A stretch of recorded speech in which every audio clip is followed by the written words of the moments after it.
Hello दोस्तों, welcome to the part 2 of the series of learn how to import and export. और इस video series के through मैं आप लोगों को बताऊंगा how to do the import and export business. Let me introduce my self. My name is Ankush and I am a chartered accountant. तो let's begin now.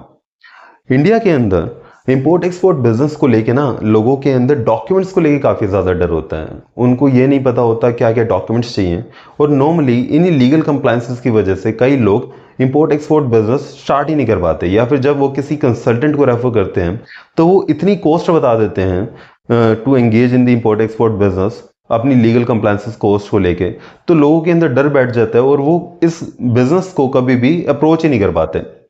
इसी डर को निकालने के लिए आज हम बात करेंगे कि इंपोर्ट एक्सपोर्ट बिजनेस के लिए आपको कौन कौन से डॉक्यूमेंट्स चाहिए होते हैं, कैसे आप इंपोर्ट एक्सपोर्ट बिजनेस अपना स्टार्ट कर सकते हैं।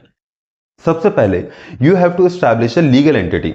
लीगल एंटिटी के कई टाइप्स होते हैं, लाइक एक सोल प्रोप्राइटरशिप भी होती है, एक पार्टनरशिप फर्म होती है, या फिर लिमिटेड लायबिलिटी पार्टनरशिप, या फिर एक बिजनेस कॉर्पोरेशन। बिजनेस कॉर्पोरेशन से मेरा मतलब क्या है, एक प्राइवेट कंपनी या फिर वन पर्सन कंपनी या फिर एक लिमिटेड लाइबिलिटी या फिर एक limited company. Depending upon your needs you can start a legal entity. जब आप एक लीगल एंटिटी बना लेते हैं उसके बाद आपको चाहिए एक बैंक अकाउंट, क्योंकि आप इंपोर्ट कर रहे हैं या फिर आप एक्सपोर्ट कर रहे हैं, दोनों ही केसेस में you have to make either the outward remittances और द इनवर्ड रेमिटेंसेस। एक्सपोर्ट कर रहे हो तो you will take the inward remittances, आपको विदेश से पैसा मंगवाना पड़ेगा अपनी एक्सपोर्ट के अगेंस्ट में।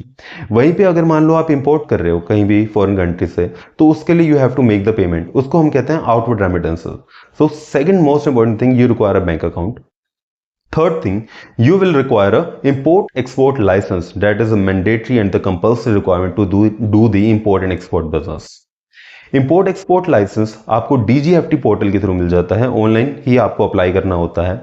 ये आपका पैन बेस्ड होता है, और कुछ भी इंपोर्ट एक्सपोर्ट करने के लिए आपको सिर्फ एक सिंगल इंपोर्ट एक्सपोर्ट लाइसेंस चाहिए होता है। जैसे एक पैन यूनिक होता है और सिंगल हर लीगल एंटिटी का एक ही पैन होता है, वैसे ही हर लीगल एंटिटी का इंपोर्ट एक्सपोर्ट बिजनेस के लिए एक ही आईईसी कोड होता है, इंपोर्ट एक्सपोर्ट लाइसेंस। ठीक है, तो इसको अप्लाई करने के लिए आप डीजीएफटी पोर्टल के ऊपर जा सकते हैं और वहां से अप्लाई कर सकते हैं। नॉर्मली इंडिया के अंदर export business import export business के लिए सारे डॉक्यूमेंट्स ऑनलाइन ही अवेलेबल होते हैं। तो और ऐसा नहीं है कि आपको, अगर आप दिल्ली में बैठे हैं और आप मुंबई पोर्ट से एक्सपोर्ट करना चाहते हैं तो उसके लिए कोई अलग आईईसी लाइसेंस चाहिए होगा आपको। एक सिंगल आईईसी लाइसेंस के थ्रू आप इंडिया में कहीं पे भी बैठे बैठे कहीं से भी एक्सपोर्ट कर सकते हैं। इंपोर्ट एक्सपोर्ट लाइसेंस के बाद अगला डॉक्यूमेंट जो आपको चाहिए होता है वो होता है जीएसटी सर्टिफिकेट। आपको जीएसटी रजिस्ट्रेशन के लिए अप्लाई करना पड़ता है, और ये भी आपका एक यूनिक होता है। आप कहीं से ही बैठे बैठे कहीं पे भी गुड्स को एक्सपोर्ट कर सकते हैं by a single GST certificate, और किसी भी प्रोडक्ट को आप एक्सपोर्ट कर सकते हैं। नॉर्मली जब आप एक जीएसटी रजिस्ट्रेशन सर्टिफिकेट के लिए अप्लाई करते हैं ना, तो वहां पे आपसे एचएस कोड पूछे जाते हैं। एचएस कोड क्या होता है? एचएस कोड एक नंबर सिस्टम होता है, इंटरनेशनल नंबर सिस्टम है, जो कि आपको ना हर प्रोडक्ट का एक नंबर, यूनिक नंबर डिफाइन किया गया है। तो जिन प्रोडक्ट्स के अंदर आप डील करना चाहते हैं तो उनका आपको एचएस कोड बताना होता है, और गवर्नमेंट ने इस एचएस कोड के लिए लिमिटेशन लगा रखी है। मैक्सिमम आप 5 एचएस कोड्स दे सकते हैं। लेकिन अगर मान लो आप इंपोर्ट एक्सपोर्ट बिजनेस में हो, अगर आप ग्रोसरीज सेल कर रहे हो, काफी सारी आइटम्स है आपके पास, ऐसा नहीं है कि आपको सिर्फ 5 ही आइटम्स आप एक्सपोर्ट कर सकते हैं। आपको अपनी मेजर प्रिंसिपल 5 आइटम्स के एचएस कोड्स बताने आप, लेकिन डील किसी भी आइटम में कर सकते हैं using having a single GST registration certificate. ठीक है, ये भी क्लैरिटी मिल गई आपको जीएसटी सर्टिफिकेट को लेके। कहीं पे भी बैठे बैठे कहीं पे भी आप एक्सपोर्ट कर सकते हैं, इंडिया में किसी भी कोने से आप एक्सपोर्ट कर सकते हैं। आपको एक सिंगल आईसी अप्लाई करना पड़ेगा, that is your import export licence, और आपको एक सिंगल जीएसटी रजिस्ट्रेशन सर्टिफिकेट चाहिए होता है। अगला जो आपको चाहिए होता है वो होता है RCMC certificate, that is registration cum membership certificate. अब ये आरसीएमसी क्या होता है? ये प्रोडक्ट स्पेसिफिक्स होते हैं जो आरसीएमसी सर्टिफिकेट्स होते हैं, लेकिन कुछ गवर्नमेंट ने रिस्ट्रिक्टेड आइटम्स की हुई है जिनके लिए आरसीएमसी आपके मैंडेटरी होते हैं। कई बार आपको आरसीएमसी नहीं चाहिए होता, बट कुछ यूनिक प्रोडक्ट्स हैं, कुछ रिस्ट्रिक्टेड प्रोडक्ट्स हैं जहां पे आरसीएमसी मैंडेटरी हो जाता है, जैसे कि आपका food, pharma and chemical sector. इन कैटेगरीज के अंदर डील करने के लिए you have to apply for RCMC, that is registration cum membership certificate. हर प्रोडक्ट का एक यूनिक होता है। जैसे कि अगर हम बात करें एग्रीकल्चर प्रोडक्ट्स की, तो एग्रो बेस्ड प्रोडक्ट्स के लिए आपको चाहिए होता है आरसीएमसी फ्रॉम दी अपेडा। ठीक है। वहीं पे अगर मान लो आपको स्पाइसेस के अंदर एक्सपोर्ट इंपोर्ट का बिजनेस करना है तो उसके लिए you require RCMC from the spices board. अगर टी कॉफी में एक्सपोर्ट इंपोर्ट करना चाहते हैं तो you require RCMC from the T and the coffee board. ठीक है। इसके अलावा जो आप आरसीएमसी अप्लाई करते हैं उसके काफ़ी सारे बेनिफिट्स भी होते हैं आपको। लाइक अगर मान लो आप कोई भी इंटरनेशनल एग्जीबिशन में पार्टिसिपेट करना चाहते हैं तो वहाँ पे आपको इस आरसीएमसी का काफ़ी अच्छा बेनिफिट होता है।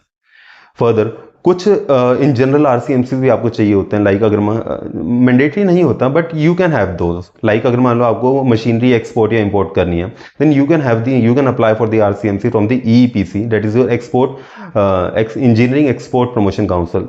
in case of the you have to deal in the garment sector, then you can apply for the RCMC from the AEPC, that is your Apparel Export Promotion Council। तो इस तरीके के काफ़ी सारे प्रोडक्ट स्पेसिफिक भी RCMCs होते हैं। ठीक है। फर्दर अगर मान लो आप फूड सेक्टर में एक्सपोर्ट इंपोर्ट का बिजनेस करना चाहते हैं तो you have to apply for the FSCI licence, that is a FSSAI licence. फसाई लाइसेंस भी हमारे 3 टाइप के होते हैं। एक होता है पहला आपका म्यूनिसिपैलिटी, दूसरा होता है आपका स्टेट लेवल एंड थर्ड होता है आपका सेंट्रल लेवल। अगर मान लो आप इंपोर्ट एक्सपोर्ट बिजनेस में then you have to apply for the central level FSSAI licence. इसमें भी आपके 2 टाइप्स होते हैं। अगर मान लो आप मैन्युफैक्चरर एक्सपोर्टर हैं तो उस केस में you have to apply for the central manufacturer FSSAI licence and in case अगर मान लो आप मर्चेंट ट्रेडर है then you have to apply for the central merchant FSSAI licence. Further इसके अलावा कुछ कंट्री स्पेसिफिक भी सर्टिफिकेशंस होते हैं। फॉर एग्जाम्पल अगर हम बात करें, अगर आप अमेरिका में एक्सपोर्ट करना चाहते हैं then you require FDA approval. अगर आप यूरोप में एक्सपोर्ट करना चाहते हैं then you have to be GMP certified. अगर आप किसी भी गल्फ कंट्री में एक्सपोर्ट करना चाहते हैं देन आपको हलाल सर्टिफिकेशन चाहिए। तो ऐसे कुछ कंट्री स्पेसिफिक भी सर्टिफिकेशंस होते हैं। लेकिन अगर हम इन जनरल बात करें, आपको इंपोर्ट एक्सपोर्ट बिजनेस के लिए कुछ बेसिक डॉक्यूमेंट्स के थ्रू आप इंपोर्ट एक्सपोर्ट बिजनेस स्टार्ट कर सकते हैं, जिसके अंदर हमने बात की। सबसे पहले तो आपको एक लीगल एंटिटी बनानी पड़ेगी, अपना बैंक अकाउंट लेना पड़ेगा। उसके बाद आपको इंपोर्ट एक्सपोर्ट लाइसेंस चाहिए, आपको GST सर्टिफिकेट चाहिए, RCMC लाइसेंस चाहिए और अगर आप फूड बेस्ड सेक्टर में इंपोर्ट एक्सपोर्ट बिजनेस स्टार्ट करना चाहते हैं तो आपको एक फसाई लाइसेंस चाहिए। इन बेसिक डॉक्यूमेंट्स के थ्रू आप अपना इंपोर्ट एक्सपोर्ट बिजनेस स्टार्ट कर सकते हैं। वीडियो के अंत तक जुड़े रहने के लिए धन्यवाद। इस अगली वीडियो में हम बात करेंगे कि फेमा क्या है और फेमा का इंपोर्ट एक्सपोर्ट बिजनेस में क्या रोल है। तो do subscribe my channel and do like and share. Thank you.